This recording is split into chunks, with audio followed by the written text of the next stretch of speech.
इस इलाके की खिब्रों की जो हमारी हिंदू कम्युनिटी के भाई हैं जिन्होंने हमें यह स्टेज और जगह दी, उनका शुक्रिया अदा करता हूं। और मैं तहरीके इंसाफ के उन नजरियाती कारकुनों का शुक्रिया अदा करता हूं। जब मेरी बात सुनिए, जब यहां कोई उम्मीद का दिया जलाने वाला न था,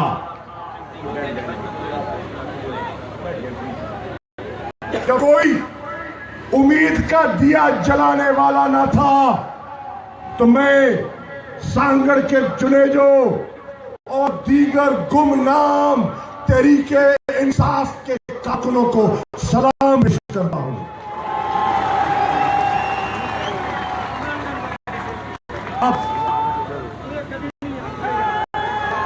अब सुनो, अब कोई नारा नहीं लगेगा, आप मेरी बात सुनेंगे, तवज्जो से सुनेंगे, मैं कुछ कहने आया हूं। दोस्तों, साथियों, कल 4 अप्रैल थी और 4 अप्रैल कई खुदा बख्श में शहीद जुल्फ़िकार अली भुट्टो की बरस मनाई जाती है।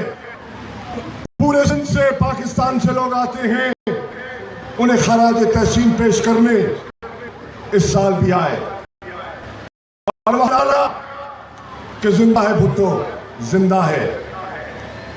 हाँ, इस पे कोई शक नहीं कि जुल्फ़िकार अली भुट्टो एक बहुत बड़ा अजीम लीडर था। कोई सियासतदान उसका एतराफ करने से इनकार नहीं कर सकता।